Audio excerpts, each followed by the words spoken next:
28واں سپارہ جس سورہ مبارکہ سے شروع ہو رہا ہے اس سورت کا نام سورۃ المجادلہ ہے۔ مجادلہ کہتے ہیں بحث کرنے کو، تکرار کرنے کو، یعنی کہ جھگڑا کرنے کو۔ اور اس سورہ مبارکہ کو اللہ تعالیٰ نے جو نازل فرمایا، ایک صحابیہ حضرت خولہ بنت ثعلبہ رضی اللہ تعالی عنہا، ان کو ان کے خاوند نے زہار کرنے کے حوالے سے رسول کریم صلی اللہ تعالی علیہ وسلم کے ساتھ ادب کے درجے میں رہتے ہوئے انہوں نے بحث و تکرار کی۔ ان کے خاوند نے ان سے کہا کہ تو مجھ پر اس طرح حرام ہے کا ظہر امی، جیسے مجھ پہ میری ماں حرام ہے۔ یہ ایک عرب کے دور میں بہت بڑی طلاق ہوا کرتی تھی اور اس کے بعد بیوی ہمیشہ کے لیے حرام ہو جاتی تھی۔ حضرت خولہ چھوٹے چھوٹے ان کے بچے ہیں اور وہ امام الانبیاء صلی اللہ علیہ وسلم کے قریب آئی ہیں اور اماں عائشہ صدیقہ رضی اللہ تعالی عنہا کے حجرہ اقدس میں تشریف لائی ہیں، اور وہاں آ کر رسول کریم صلی اللہ تعالی علیہ وسلم سے عرض کرنے لگی کہ یا رسول اللہ، اسلام میں اس کا کیا حکم ہے؟ ابھی تک کوئی نیا حکم نازل نہیں ہوا تھا۔ آپ صلی اللہ علیہ وسلم نے فرمایا کہ خولہ تمہیں طلاق ہو چکی ہے، اور پھر آپ علیہ السلام خاموش ہو گئے۔ انہوں نے پھر کہا کہ یا رسول اللہ، میرے لیے کوئی گنجائش، میری جوانی گزر چکی ہے، میرے چھوٹے چھوٹے بچے ہیں۔ آپ علیہ السلام خاموش رہے۔ تو حضرت خولہ کہنے لگی کہ اگر آپ میری بات نہیں سنتے تو میں آپ کے رب کو اپنی بات سناتی ہوں۔ اور پھر انہوں نے گڑ گڑا کر اللہ تعالیٰ کے حضور اپنی درخواست اللہ کے سامنے رکھی۔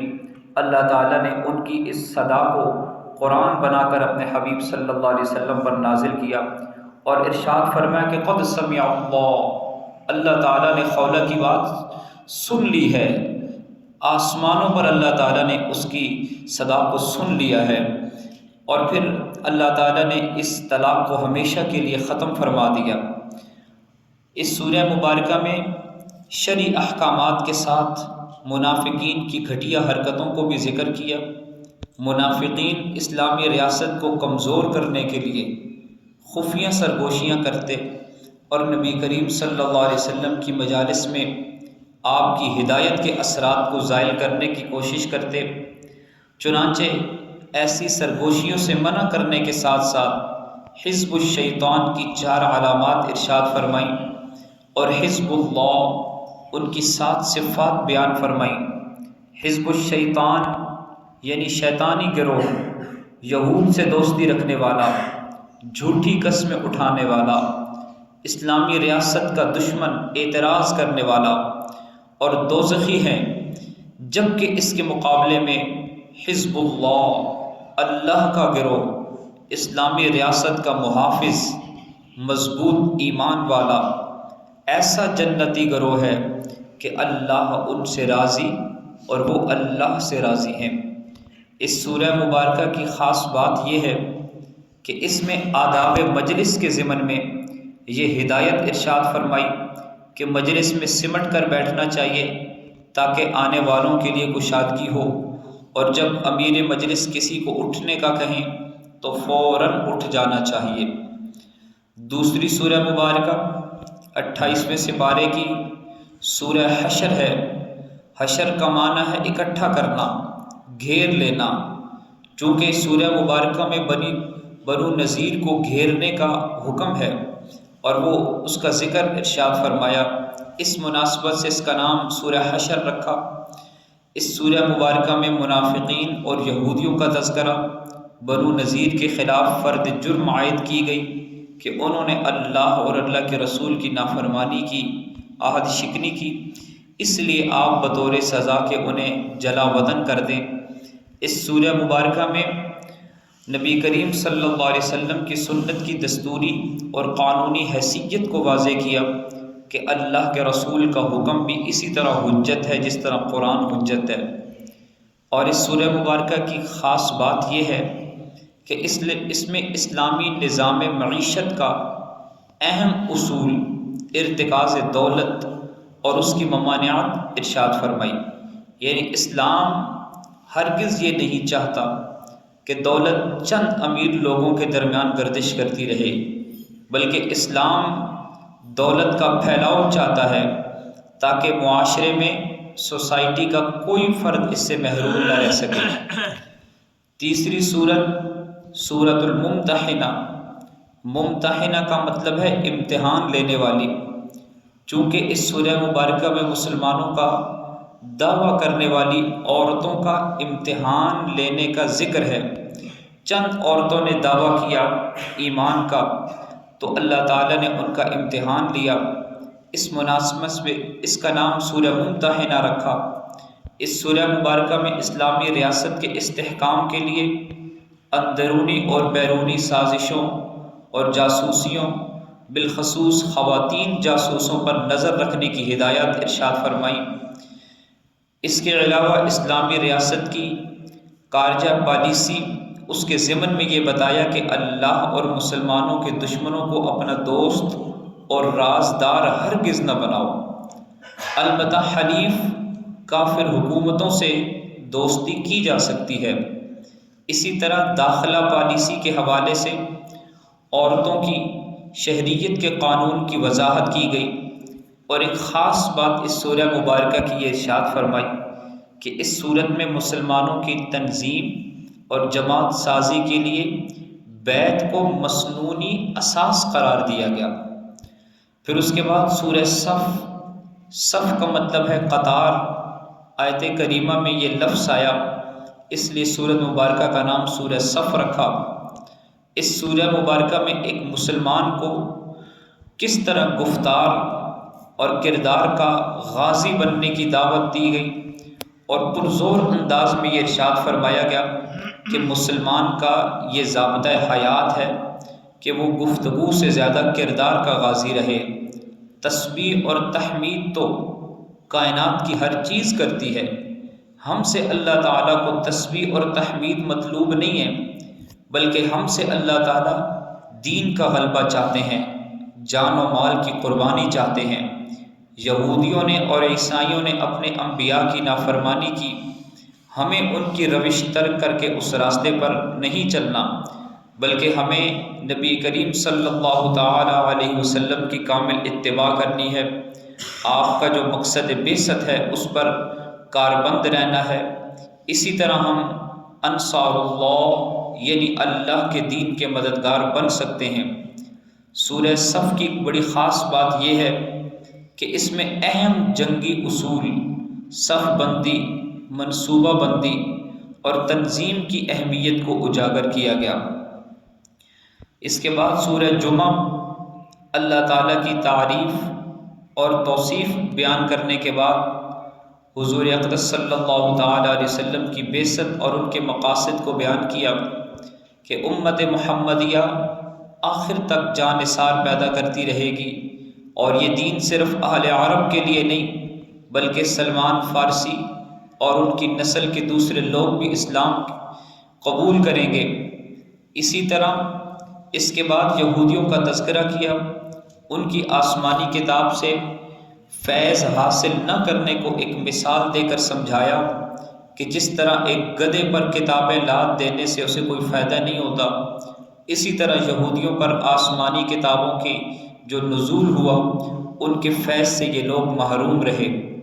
یہودیوں کے دعوے کی مذمت کی کہ یہ اگر کائنات میں اللہ کے سب سے پیارے ہیں تو انہیں موت کی تمنا کر کے جلد اپنے پیارے رب کے پاس پہنچ جانا چاہیے، مگر یہ لوگ کبھی بھی موت کی تمنا نہیں کریں گے، اور یہ ایک حقیقت ہے کہ جس موت سے یہ ڈرتے ہیں ایک نہ ایک دن وہ انہیں عالم الغیب والشہادہ کے سامنے پیش کر دے گی۔